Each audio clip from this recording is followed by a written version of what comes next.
Number one reason for success is people focus on things that have high potential consequences. Number one reason for failure is people focus on things that have low or no potential consequences. The famous Drucker quote, very worst use of time is to work intently on something that need not be done at all. And one of the things that is holding back entrepreneurs, business owners, it's killing them, by the way, and it's wiping out an entire generation, is this obsession with technology. I see people that are walking with their phone. It's almost like drug addicts that are mainline. They cannot stop staring at their screen. They cannot stop pushing their buttons. The fact is that this obsession with looking at the screen and staying connected is killing people because it stops them from focusing. You cannot focus if you are distracted like an attention deficit disorder dog. So you're constantly ringing and responding to bells almost like a crazy person in a toy factory. Warren Buffett was at a dinner party with Bill Gates and Bill Gates Sr. And they were talking together because Bill Gates and Warren Buffett are good friends, have been for a long time. And Bill Gates' father, very, very successful businessman in Seattle. They were at a dinner party and the three of them were talking, chatting away. And somebody came up to them and asked them a question. And he said, "Excuse me, gentlemen, these are two of the 5 richest men in the world. Both started with nothing, by the way, started at zero. Warren Buffett started with $2,000 that he earned by delivering newspapers when he was 14, 15, and 16, and is now, his company is worth $360 billion, and his company's made $24 billion last year.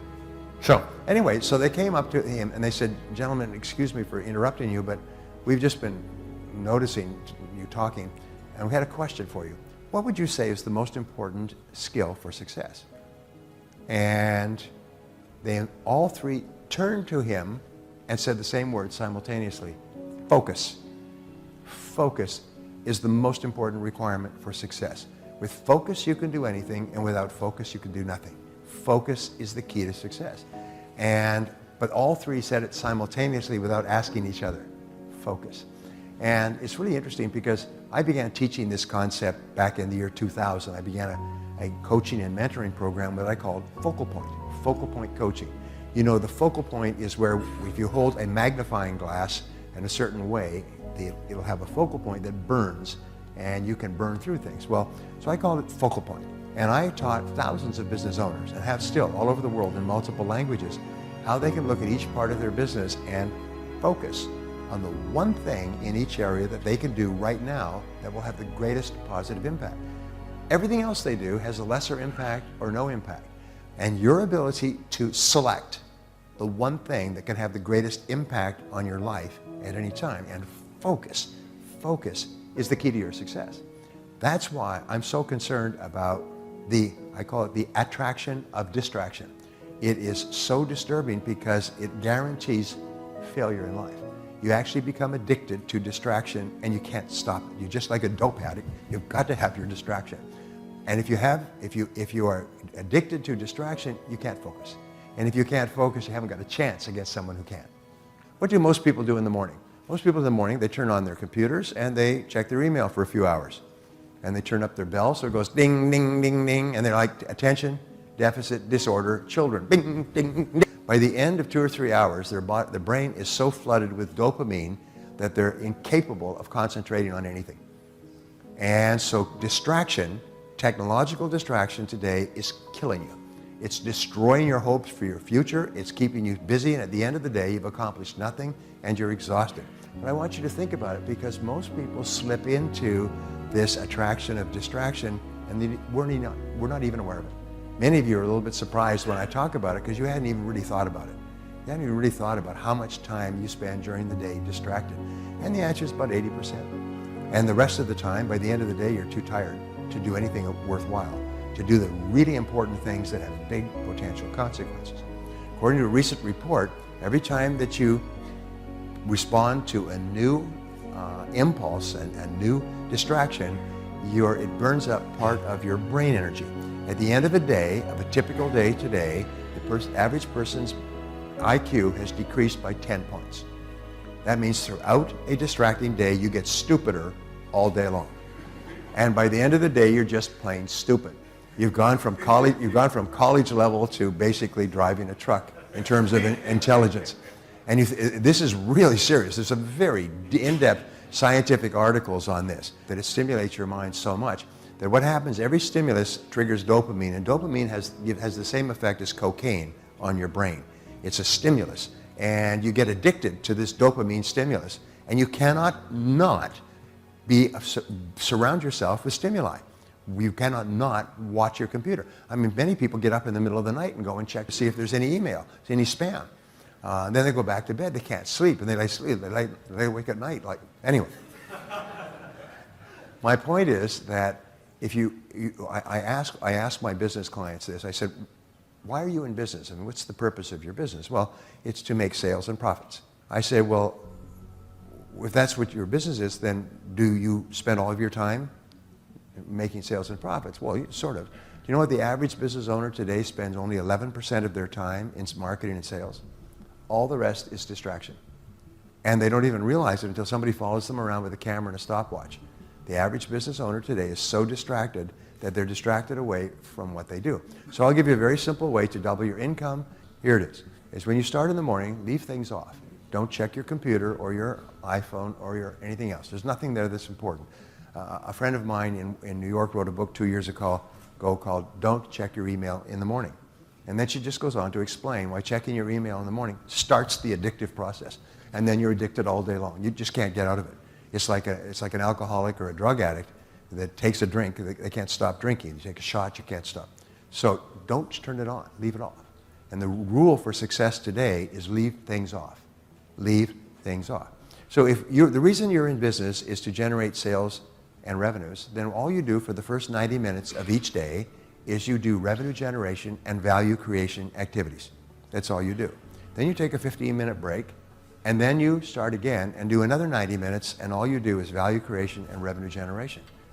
The reason why you're working is value creation, revenue generation. So if that's the reason why you're working, discipline yourself to do just that. Don't do anything but that for the first 3 hours. Just make it a rule. We don't turn on our computers until noon. Now, the first time you do that, you're going to have a revolt, probably riots. People will go crazy because it's like taking the dope away from people who are addicted. They go into convulsions, and they will go into convulsions. But you'll have to do it yourself. You'll have to go through your own convulsions first, and then you'll have to pass it on to others. The diseases of attitude. It's never that pleasant to talk about the negative, but we got to talk about it because life is part negative. These attitude diseases are like weeds that grow in the garden. It's a normal part of life. Here's a good phrase to note. Negative is normal. It's not successful, but it's normal. It's part of life. And here's the next key, in my opinion. You must learn to handle the negative. Don't ignore it. Handle it. Now, I know some people teach the other way. And listen to them, and listen to me, and then make up your own mind. Right? Don't be a follower. Be a student. But I say you got to handle the negative. You don't have to live in it. You don't have to dwell on it. But you do have to handle it, my opinion. I know some people teach, just turn your head real quick and say, there's no weeds, there's no weeds, there's no weeds. They'll take your garden. So you've got to handle the negative. Here's what part of it is. It's called the Great War Between Good and Evil. Mr. Reynolds and I are working on a new book this year called The Great War Between Good and Evil. And there is a war on. The minute you were born, you got involved in the war between good and evil, between darkness and light, between negative and positive, between evil and good, between tyranny and democracy, between weeds and human activity. I mean, the war is on. If democracy sleeps, guess who never sleeps? Tyranny. In the absence of light, guess what's automatic? Darkness. If good does not arouse itself and become active, guess what moves in? Evil. It's a war. A mental war, a physical war, a financial war, between enterprise and ease, between accomplishment and failure. It's a war.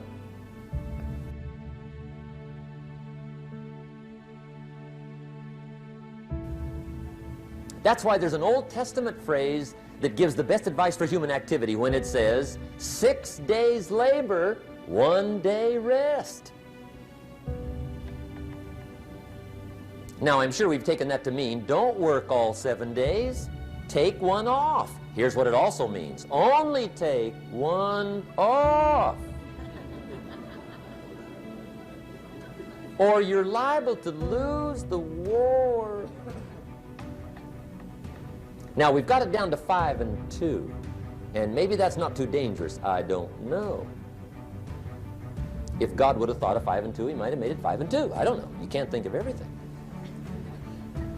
But here's what it does mean. Enterprise is better than ease. If you rest too long, the jungle overtakes the village. Now, here's the good news about the war between good and evil. Evil is no match for good, but good must be active. Weeds are no match for human activity, but if you stand still, how far in will they come? All the way. They'll grow right up around your shoes. But if you get busy, how far back can you take them? As far as you wish.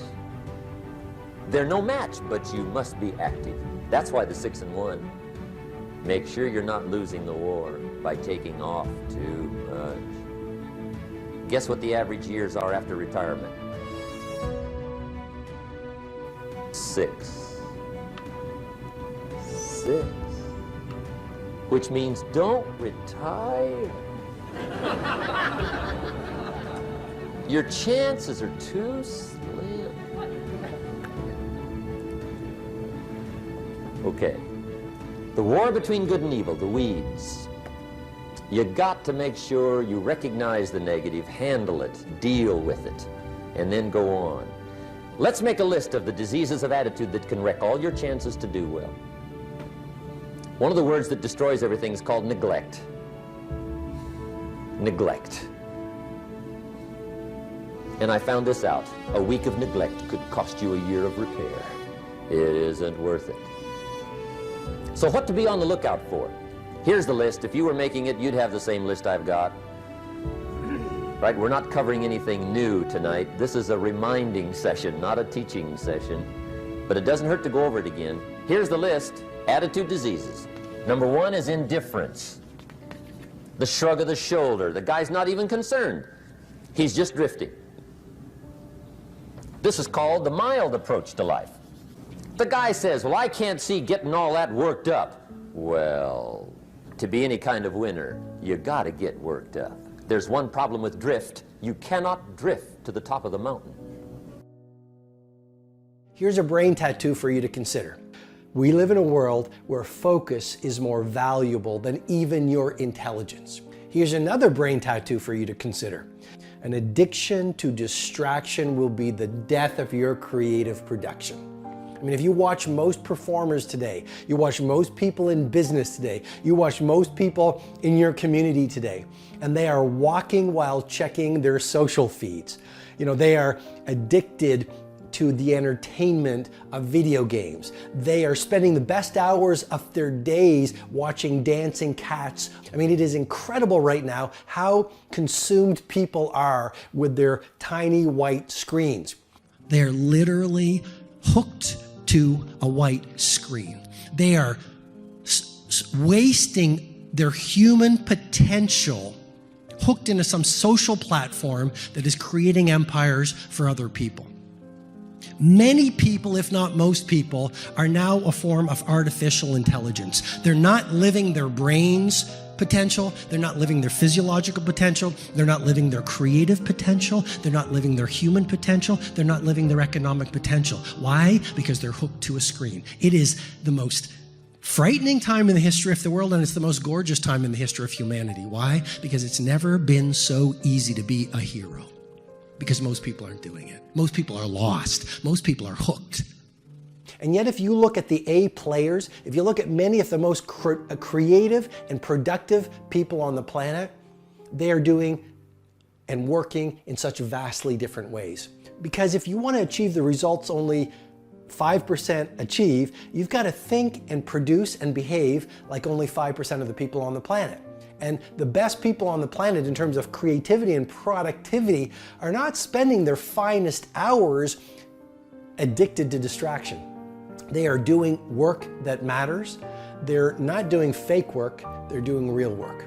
And so in this mastery session, I want to walk you through a number of protocols that will really help you multiply your productivity in the finest of ways. And I'm going to get right into the first one, which is the 90-90-1 rule. And what's that all about? The 90-90-1 rule is simply for the next 90 days, spend the first 90 minutes of your workday on your single most game-changing opportunity. Because what happens? A lot of us get to work and we spend our best hours on our least important activities. We get to work and we start checking our social feed. We get to work and we check our text. We get to work and we chit-chat at the water cooler about the latest TV show that we watched last night. And research has shown that the morning hours are when you have the most focus, when you have the most energy, and when you have the most willpower. And so you want to use that first 90 minutes, that is game time, that's show time. The second piece of technology to create exponential productivity is what I call tight bubbles of total focus. Your environment is so important. And if you look at B performers or C producers, they really don't pay a lot of attention to their environment. And so they get very distracted. There's lots of noises, their phones are going off, maybe there's news in the background, maybe there's messy environments all around them, maybe there's toxic people. What I'm suggesting to you as the second piece of technology to really 100 times your productivity is this. Install environments of tight bubbles of total focus. The way I run my work life, on certain days, I am very hard to reach. And I challenge you with great love and respect, be very hard to reach during key times of your week. I mean, I see a lot of people, and it's not judging them, it's just observing them. Every time their phone rings, they check it. Or they have, these loud notifications. So they're constantly being distracted. And we know what the research says. The research says we spend 2.1 hours a day in distraction. And it takes 21 minutes to refocus your focus after you've been distracted. So if you are being distracted by notifications, checking your phone, checking your Twitter feed, checking your Facebook feed, looking on Instagram, checking all the different platforms, that is going to destroy your focus. So the second piece of technology is create these tight bubbles of total focus. And the way I do it is I have certain days that I label as creative days. And on those creative days, I actually go device free. And on those days, I'm very hard to find. And on those days, I'm in total solitude. And on those days, I go to certain places. I call them my Menlo labs, just like Edison had his Menlo lab. And these places are very minimalist. And there's no one there. And that's where I do my best work. So install these tight bubbles of total focus and create these Menlo labs where you're completely distraction free. And then you will find your brain will drop from the beta state into the alpha state, where you will do your best work and get your best ideas. The next piece of technology that will help you create exponential productivity in your work life so you truly impact the world around you is choose your peer group really, really well. The number one way to improve your behavior is to surround yourself with a peer group or social circle of people who are also playing at the level you want to be playing at. So if you want to be a high performer in terms of your productivity, populate your life with high performers. Now here's the science behind it. In the brain, we have something called the mirror neuron system of the brain. And it dates back to thousands of years ago when we were living on the savannah. And this mirror neuron system allowed us to model the behavior of the dominant people in the tribe. So if someone figured out a tool or figured out fire or a better way to survive, subconsciously, this system in the brain allowed us to model the behavior. Now here we are in the modern world, and what happens? Subconsciously, we are modeling the behavior of the people we spend most of our time with. And so if you are around victims, you will start behaving like a victim. If you are around people who are mediocre performers, you will subconsciously start behaving like them. If you're around people who gossip, who are not A players, who do not produce very much, you will subconsciously, because of the mirror neuron system in the brain, start performing like them. Why else is it important to surround yourself with a peer set or a social orbit of A players? Emotional contagion. And that's a scientific phenomenon that simply says we pick up on the emotions of the people that are around us.